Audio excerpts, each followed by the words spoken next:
Welcome to Florida Focus, a college football podcast. My name is Brandon. I'm a lifetime Seminole fan. I'm Chris. I'm a lifetime Gator fan. We are putting aside our differences as rivals to bring you the fantastic world of college football throughout the Sunshine State. And after the season preview, Chris, I was jazzed to get everything going, and now we have our week one intense preview. I'm even more excited than before. Yeah, and that last episode was near 2 hours, and we could have kept going, honestly. But it's God that we have game week. It's really here. We can really just dive into the matchups for the week, and all the talk and speculation. It's going to unfold this weekend, and we're going to see where we were right, where we were wrong. I know some answers, some questions might be answered. I know that after this weekend, other questions will be raised. But hey, it's here. I'm excited, and for the next handful of months, it's going to be football. So I love it. It's a beautiful thing. I think Nebraska and Hawaii already have some questions to answer on week 0. Yeah. So let's see what happens in the Sunshine State this time. Mm-hmm. Well, I'm not going to delay you any further, Chris. As a tradition, I'm going to let you go first with the Gators. You're playing the Florida Atlantic Owls, so tell me what you got. Hit me with it. All right. So, yeah, Saturday night, 7:30 in the Swamp under the lights.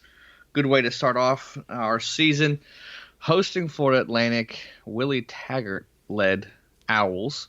A familiar foe for us. And, before we get going into the X's and O's, side note, the Gators announced today that we'll be wearing all whites. I saw that for the home game, and to my knowledge and recollection, the last time we wore white at home was I think 2000.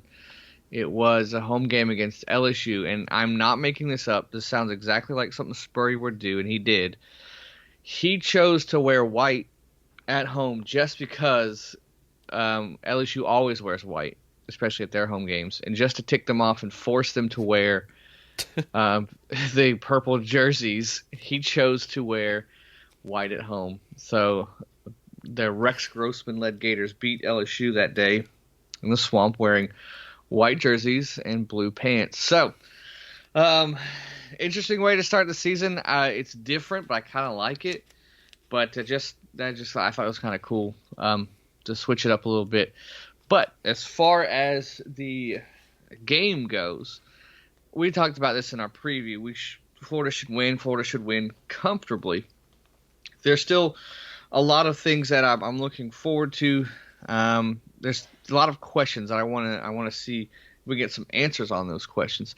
We're going to start off with just the big thing. If you're a Florida fan, you know it all revolves around the quarterback. The quarterback position. Dan Mullen is the QB whisperer, as people have called him, and rightfully so. You've seen his history of of quarterbacks, which if you listen to any Dan Mullen press conference, he will name drop Dak Prescott at least twice every conference throughout the week. He loves to just name drop, Tim Tebow did this or Dak did this, and anytime anyone questions anything, he likes to name drop Alex Smith or, Chris Leak. So great quarterbacks in the past, but I get it. That's his thing. He's good. And now we have Emory Jones stepping up, being patient and waiting. So I'm very interested, as all of Gator Nation is, interested to see is Emory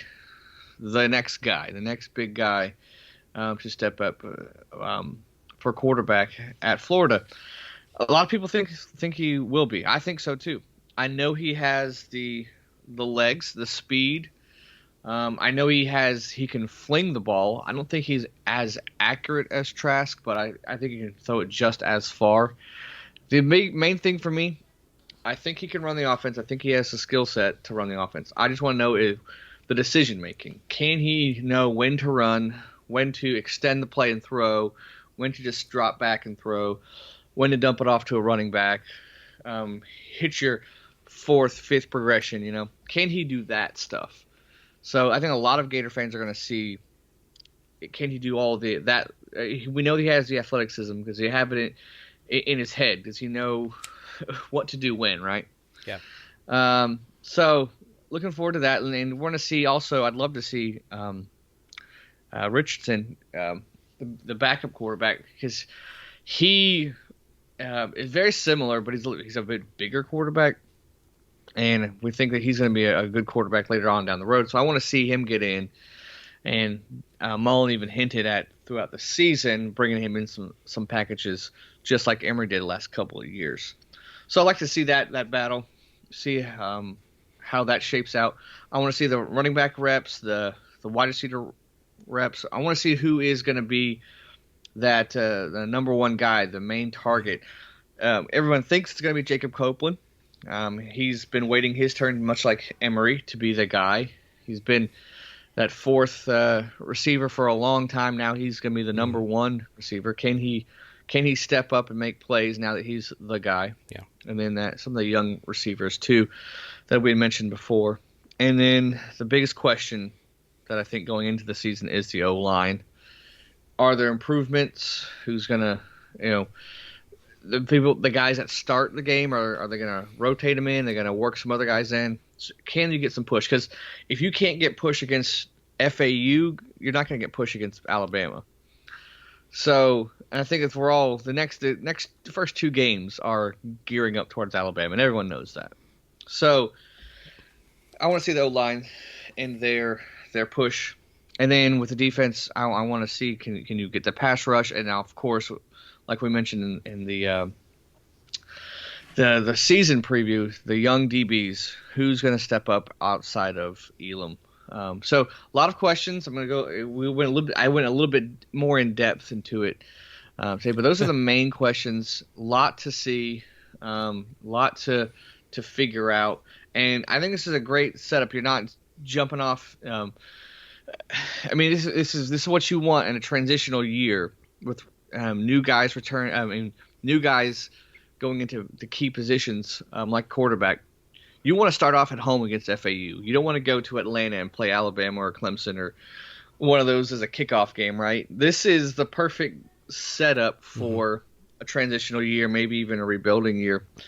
So I'm excited about it. I think the Gators should win comfortably. I'm just hoping that the second half we don't see Emory. We don't see any of the starters. I want to see as many players. I want to set a record as many different players play because we're going to need it because we didn't have that orange and blue game. Last year's season was so weird and short. So I'm looking forward to are those questions answered? Yeah. And are we going to see just the second, third, fourth, fifth string play? And I really hope we do. Yeah, and I think on the Florida Atlantic side, you've got obviously some transition. Your question about the offensive line getting a push, this is actually an interesting test for the Gators because the defense of Florida Atlantic was what they anchored themselves on all of last season. Yeah. And they did return all four of their starters on the front four. Linebackers a little bit new, but defense is what held them in their games last year because their offense just could not get anything going. That's why they brought in N'Kosi Perry. Everyone's going to recognize that name, right? And a running back, Johnny Ford from South Florida. So we've got the transfer portal working really well for Taggart, and I still really don't think that Florida Atlantic can score a lot here. I mean, they couldn't even score 17 a game against the competition they had in the conference last season. So that's where Florida can really shine their colors there, and I think it will be an interesting test to see can the defense really start off on the right foot and show some improvement in game one versus last year's. I'm going to call it an anomaly. That's just not something you're going to see from a Grantham team. You just really aren't. Yeah, I hope you're right. But it's interesting. Our key transfers on the D line, FAU's key transfers are on the offense, quarterback and running back. Johnny Ford, the 1,000-yard rusher last year. I think he had like 13 touchdowns. I mean, that's nothing to sneeze at. And N'Kosi Perry has experience playing bigger competition. I don't know if it's going to be enough for us, but it's just interesting storyline there too. But yeah, a good test for our O-line and a good test for our D-line as well. All right, very good. So I'll let you go first if you have a score prediction. What did I say? I think I don't remember if it might be, it's probably going to be different from the season preview, but I'm going to go 45-17. Like mine, I was going to go 41-17. I think that the offense does kind of do what they want. 17 is probably giving Fort Atlantic some credit, to be completely honest. And that's saying, hey, the pieces work and you maybe get some kind of freak play. I've seen it happen before early in the season. Try and surprise the Gators early. Yeah, sure, I'll give them the benefit of the doubt there. Yeah, I agree with that. But I'm just not confident in our D-backs just yet. I mean, I want to see them shut some people down. So I say 17 because I'm afraid that we're going to get beat a couple times. But fair enough. We'll see. Yeah. All right, very good. Any final thoughts? That is it. Let's get rolling. Okay. So the Notre Dame Fighting Irish travel to Tallahassee to face the Florida State Seminoles. So I did want to just take a couple of minutes and just kind of look at Notre Dame's team a little bit, kind of high profile, if you will. The early lines here is that Notre Dame's favored about 7.5. What you can expect from the Irish is to lean on Kyron Williams for running back. Okay. Their offensive line is really new, and I don't know if that's a good or bad thing. I think Florida State's strength can be the defensive line, but we just simply don't know from this team giving up so many yards last year if that's going to be the case. Jermaine Johnson has to start off really early, and Travis Jay. Those two guys are going to see the most snaps the entire season on either side of the ball. So as they go, so the defense will go. What I'd like to see is with Kyron Williams, we need to force him inside with Jermaine Johnson. Can he get inside, and can the defensive tackles like Robert Cooper do their business and slow him down? Because last year we just got embarrassed. They were chunking off 70, 65, 80-yard plays just as much as they wanted. And I don't think that's going to happen, especially at home, but that's just something you have to completely eliminate. So they ran all over. They only have one actually return offensive lineman, and that's Jarrett Williamson. Or Patterson, excuse me. Notre Dame does shape up to have an interesting schedule. As I look at it top to bottom, Chris, I'm like, they're probably just a one-loss team. They have at Florida State, Toledo, Purdue, Wisconsin, Cincinnati, Vatech, USC, North Carolina Navy, Virginia, Georgia Tech, Stanford. So it shapes up really nicely for them if they can stay healthy and they can get some things going. I think the really only concern maybe coming into the season is their secondary, so much like the Gators. How are their corners and safeties going to look? Yeah. A little bit shaky on the kicking game, too. They started off really hot last year, and they missed 5 of their last 9. So that's a little bit of a concern, especially when they're playing like at the end of the season, Clemson and then Alabama in the playoff. So overall, they have, the tight ends play is going to be pretty good. They're probably going to run a lot of 2 tight end sets in this game because they like to run off of that. But then Michael Mayer, their tight end, and they have another guy too, name escapes me. Really good presence, so they're going to get some plays against our linebackers. I'm almost certain of it. Breaking in a new DC, so we'll see how that affects them. I still don't have a lot of doubts here about Notre Dame's ability. I would have liked to have seen this game around 9 points or so as them favored because I'd have been like, I think Florida State's going to cover that. But given the fact that it's 7.5, I'm not so sure. Anyway, what are your thoughts on the matchup? I think Notre Dame is a little bit on the overrated side. I think about this Notre Dame pretty much every year, but I think they're a little bit on the overrated side, so that works in the Florida State's favor. They're returning, 2 guys on offense? 2 starters, I should say. Yeah. I think maybe their strength might be just like experience-wise goes on defense, but you said new D coordinator, so that's going to shake things up a bit. I think with the crowd at Florida State, after the passing of Bobby, I think 7 it might be a good line. I think Florida State can rattle them, but I like the coaching staff. I mean, I like Kelly's ability to coach them through those tough times. I don't know if it's going to be enough for Florida State. I think this game's going to be close. I really do. I think you're going to catch them. I just don't think Notre Dame is going to just lie over and take it and just cave in. So I think it's going to be a close game into the fourth quarter. 7 though, I got to think about that. Yeah, I forgot what I said as far as the preseason picks, but I think Notre Dame wins in a close one on the road. I'm going to take Notre Dame here as well, and I think 9 points is pretty safe. FSU has to be able to do a few things. They have to be able to improve turnovers from last season, overall -3. We have to run. So this week, there hasn't been a starting quarterback named. Mackenzie Milton and Jordan Travis are co-starters, which means they're just not going to tell us until the game starts. We're just not going to know. Yeah. Making kicks and taking points when you can, that's going to be huge. Basically, if you're crossing midfield on a regular basis, are we going for it on fourth down? With our kickers, can we rely on that? Are we punting too much? Are we forcing ourselves into bad situations with third and long? If we have to throw the ball with Jordan Travis, I think we were one of the worst teams efficiency-wise last year. That's just awful. And Notre Dame, the last 2 times we've played them, has disrespected our team so much that they would only run like 5 or 6 guys in the box because they didn't have to throw it anymore. Right. They could stop us with that. And that kind of stuff just has to end. So I think that kind of step we do take forward here, but it's not going to be like a close game. I'm going to have to disagree with you on that. It's going to be some kind of thing like we're hanging on, but they control the game the entire way. And maybe some kind of late score makes it 9 points just to make it pretty. Okay. But I don't think we're going to really compete with them in this game. Obviously, I hope I'm wrong. And as I mentioned before, out of all the games that we need to pull an upset to maybe get to 500 this season, this is probably our best chance. Like the reason you mentioned the atmosphere, they're kind of new, first game of the season. We're mostly 100% with staffing and COVID and injuries and stuff. So, this would be our shot. If it's close late in the game, watch for Norvell to take some plays and take advantage of it. Yeah. Yeah, I think so. If I had to pick, I might go 7. Let's say 31-24. Notre Dame. Okay. I think I had 34-25. I'll stick with that. Okay. So around that range. What?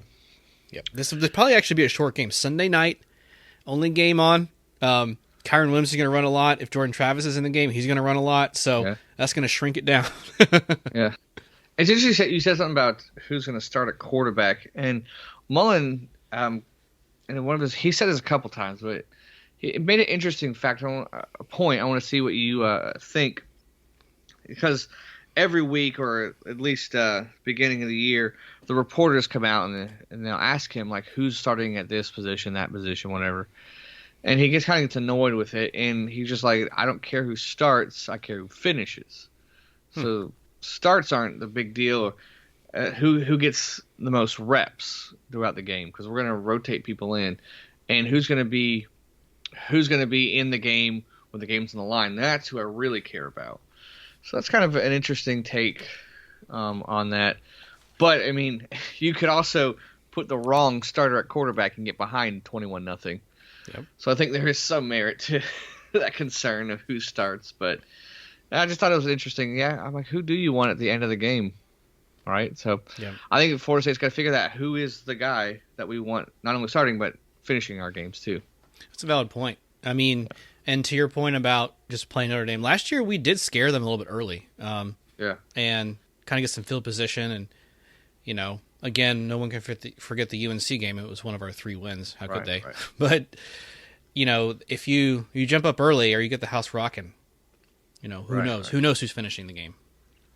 Yeah, yeah. I think it's going to be crazy. I think if Notre Dame can just get to halftime and it be close or they're winning, I think they're fine, which I think they will. But I would not be surprised if Florida State's in it at halftime. There's just a lot of X factors in this one, Chris. I'm feeling really off about it because Norvell's came out and said this week, when Mackenzie Milton comes and steps out, it's going to be magical, and he's not wrong. You've got Bowden just passing away less than a month ago. Everybody who has a home game early on is going to feel the presence because last year was just really weird with attendance and everything. Yeah, yep. There's something off about it. Any normal year, like, Notre Dame wins 14, 17 points easy. And this year, you just can't say that. Yeah. It's X factor. A lot of factors is absolutely right. There's so many X factors in this game. But talent-wise, Notre Dame has a clear advantage. It's a 4-quarter game, which is good for Notre Dame. Indeed. All right. Well, that wraps it up for mine. Unless you have any final thoughts. That's it, man. Yeah, we don't play Notre Dame very often, so it's kind of fun, especially getting them at home. Yeah. I like it as a fan outside looking in. I like seeing that matchup. Just a lot. Two powerhouses traditionally, and then I know there's also some history of you guys playing in the past too. So I love seeing that matchup. Yeah, good times. All right, very cool. Let's get a couple of these games out of the way because we don't really have spent a lot of time on this.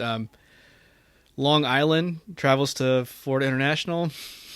There's literally no line or no spread on this game because very few people are going to bet it. Or right. FIU, even despite all of their troubles and being one of the bottom 20 teams in Division I, will still not have any trouble with this one, I don't think. Yeah. And I've really not much to say here. I think they win pretty comfortably. Yeah. I think same thing. Interesting, Long Island, they're the Sharks. I think that's kind of cool logo if you get a chance to look it up. I'm kind of impressed. But yeah, FIU I think should win comfortably. They're hungry for a win. They went 0-5 last season. Had a really weird, a lot of games canceled kind of deal. So yeah, let's get back in the dubs. Yeah, I think they will. Will. All right, very cool. And then South Florida travels to NC State. Not a matchup you see all that much. No.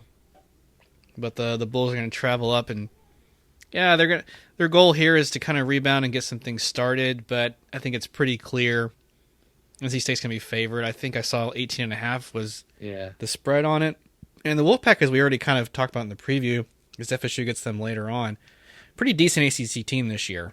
You think they're probably going to get 7 or 8 wins, and Dave Doran's gotten some things going in the right direction, and they're going to be favored against Florida State and the likes of the middle of the pack. So I don't think NC State struggles here. I think the spread is a little bit low, to be honest. I think NC State actually covers it pretty easily, just because South Florida just can't seem to score. Yeah, 18. That's probably maybe I would go 20 as far as the spread. It's interesting. Can Scott get it turned around? Can he get it actually going? They played some teams tough. South Florida did. I would expect them to come out the first couple series to look decent, but NC State's on the up, I think, in the ACC. Yeah. And so they should handle them fine. Agreed. All right. On the same page there. I'm going to skip over this other game. I'm going to let you go first. Alabama is going to play Miami. Okay. So I know we've talked a lot about the Crimson Tide, and we can both pitch in on the Hurricanes, but what are your thoughts on this matchup? Alabama, every time they lose so many players, and you're like, oh, well, this is the year that everyone is going to jump on top of them and take them down. They come right back out and destroy. I've seen some kind of stat where in these neutral site games under Saban, Alabama's a ridiculous 10-0 or some kind of crazy number. Wow. Every time USC, I don't know who it was in the past, that they've played, they just dominate these types of games, even if a new quarterback. And so I wouldn't be surprised if they just come out and just whack Miami in the mouth. Although Miami is returning a ton of players. Yeah. I could see this game going back and forth. I really could see just Miami's experience really getting. I mean, they're outmatched against Alabama and Saban. They're outmatched against Saban. Let's really who they're playing against. So I wouldn't be surprised if they can sneak a long touchdown pass against Alabama. But I mean, Alabama's just too much. I think they're gonna win. The spread right now, what is the spread? 19. I think it's going to be closer than that. I think it's Alabama by 2 touchdowns because Miami is going to get them early, but Alabama's going to outlast them. Yeah, and in Miami, as you said, every year it's like, hey, it don't matter who you lost, where you're at, you're still going to be in the top 15. And I think with Derek King, they did show some promise and some flash there, but then they also showed the bottom side where they gave up 62 to North Carolina. So it's really hard to say that with any confidence they're going to compete in the ACC. And heck, I mean, you put them as your surprise team, does feel still, and for good reason. But then you're also, on the other hand, you're like, are they even going to win the Coastal Division? Right. Yeah. It's just hard to know. And they still have yet to win the ACC even once since they've joined. So I think more of the same with the Saban coming out and just dominating. It'll look a lot like Miami when they played Clemson last year. Just can't get off to any good start, can't get anything going. Second half, they're probably just going to realize their fate and just give up. Yeah. So I think actually Alabama covers the spread. Okay, good. You never know with Bama. They could beat you by 40 at halftime, and that's what the hard thing is with these first week games is we just don't know. We think, but we just don't know. Yeah. But I think Alabama, regardless, is going to win. I am curious to see how Derek King comes back from that injury. Yeah. His first real contact from that pretty rough injury. I mean, and what a team to go against, too, right? Yep. Number The one. defending national champion Alabama coming back from an injury. I think that might bite them in the end, too. Yeah, and I think along with that, what I want to watch is how does Miami's defense turn around and respond under Diaz's leadership again? Yeah. Does it return to a suffocating type of presence?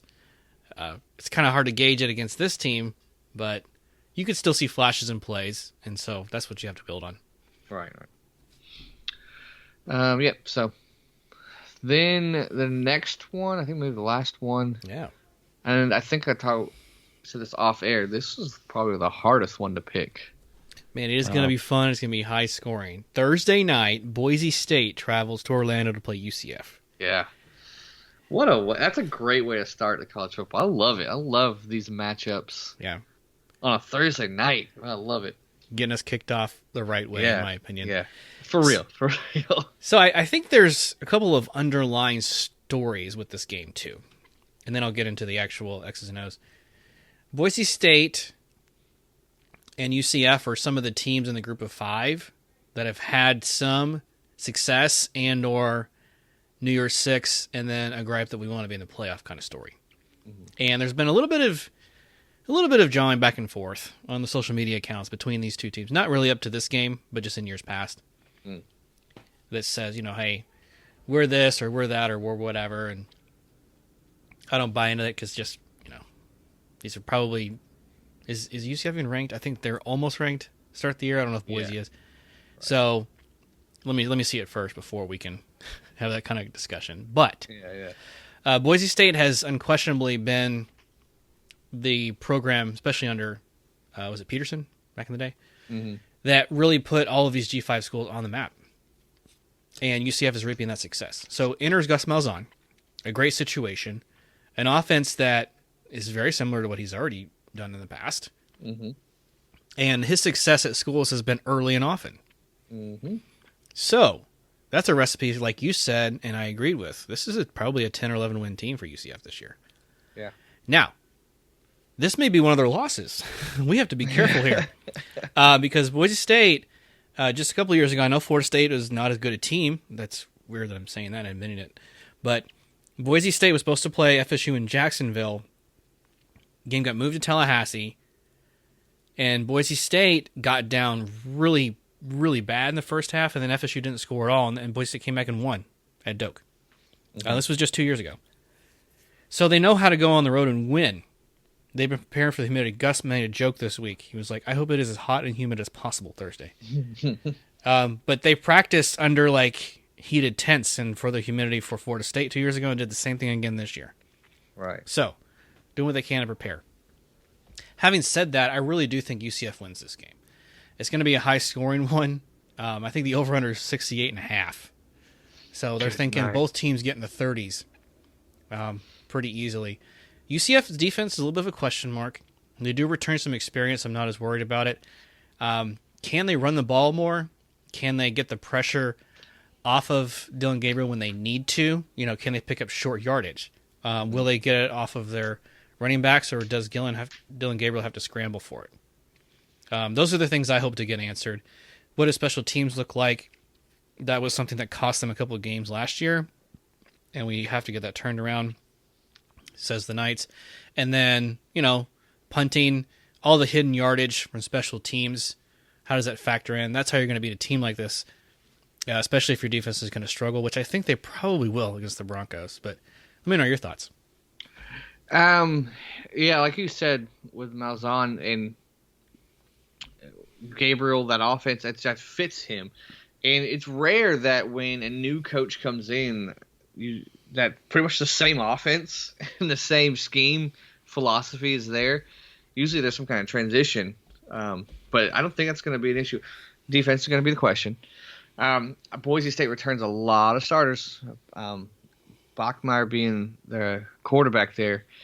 I really do like Boise State and what they're bringing. Going to Florida, go on a Thursday night to start that. That's a tough one.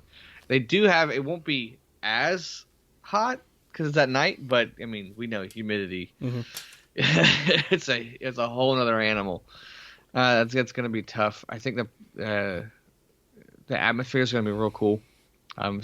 Like you said earlier, that first game for everyone is probably going to be one of the loudest things, and because we just haven't had crowds for the longest time. I do like Boise State's experience. I do like the poise that they had in the past, traveling everywhere. It's a tough one. I really, really don't know. Kind of flip-flopping on here, but I am going to stick with my gut and go Boise State close. Oh. I almost want to pull the trigger on UCF. I'm going to stick with Boise State. Maybe like a field goal or something like that. Okay, I like it. I had UCF by 4, so it's we're agreeing it's a one possession game, one side or the other. Yeah. And I think it does go over. I really think. Oh yeah, how does it not go over? Yeah. So interesting. Okay, so we're in agreement except for that one, which you're right is a tough one to pick. Yeah, but I like it though. Awesome. I like it a lot. Yeah, that's a pretty good slate for week 1, honestly. Yeah. Good. What are your thoughts on week 0? Just the idea of it to last week's games. What are your thoughts on? Yeah, sure. It's harmless. Why not? Okay. I mean, if you don't have any premier matchups, didn't Miami play Florida one year in week 0? Yeah. So that's more reason for me to watch. I looked at all the teams and I was just literally like, I only care about one team here, and that's Nebraska. And I honestly thought, like, if someone had pushed me in a corner and said pick this game, I would have actually picked Illinois to win, and they did. Yeah. So I don't think there's any secret that Nebraska's struggling, and Brett Bielema now at Illinois. Yeah, I didn't realize he was there until the game. Yeah, I don't know how I feel about week 0. I think, why not call that week 1? I don't know, but yeah, it's kind of whatever though. I kind of prefer to have whatever games and keep it week 0, but if you're gonna put big time games on there, call it week 1. But yeah, the games were kind of they were boring to be honest. Yeah. Like the actual I watched as much as I could because it's college football and we didn't have it, but to be honest though, I watched a lot of that UCLA Hawaii game, and UCLA thumped them, and I still watched every minute because it was college football. Yeah. But yeah, the matchups weren't appealing. But we got some good ones this week though. Yes, indeed. So my overall thought on week 0 is I could take it or leave it. Okay. Yeah. Yeah, I guess I'm the same. It bugs me that it's called week 0 when there's games. I might just call it week 1, but but then they'll start a week earlier, and then they'll start a week earlier. Which actually, kind of think of it now that I say it out loud, I like this idea. Yeah. More college football. Okay, yes. Quit complaining. Let it happen, Chris. Let it happen. Nice. All right. Well, yeah, I like the slate here. We've got some good matchups here. So something we want to remind our fans of is how to get in touch with us. And please send us your thoughts on your favorite Bobby Bowden memory. how we were right or wrong about the picks, what's your analysis of the games, and Chris, how can the fans do that and reach out to us? You just hop on to FloridaFocusPodcast.com and hit us up. Yep. Beautiful thing is however you like to communicate. Social media, email, direct message, pair of pigeons, we're all there. And if you're so inclined to support the show, we are ever grateful for Jared, Tyler, and Ingram. You can do so at patreon.com/FloridaFocusPodcast. Get some extra content, some early episodes, and access to our text chat. Mm-hmm. Yep. So, yeah. I don't know about you, man, but I'm thanks, thrilled. guys. I just want to say thanks to all the people that have listened to support us. We made it. We all made it. Yeah. Football is here. College football specifically is here. And we did it, guys. We really did it. We've paid our dues, and now it's time to reap the benefit. Yes. Awesome. Well, Chris, thank you for kicking off the 4th season we've been doing this show together. How about that? Wow. Blows my mind, but I love it. And friends for 14 years, if I did the math right. So, yeah. Great way to celebrate that. But any final thoughts before we sign off for the night? Let's do it. All right. Let's do it. Well, this is Brandon saying, go Noles. This is Chris. Go Gators.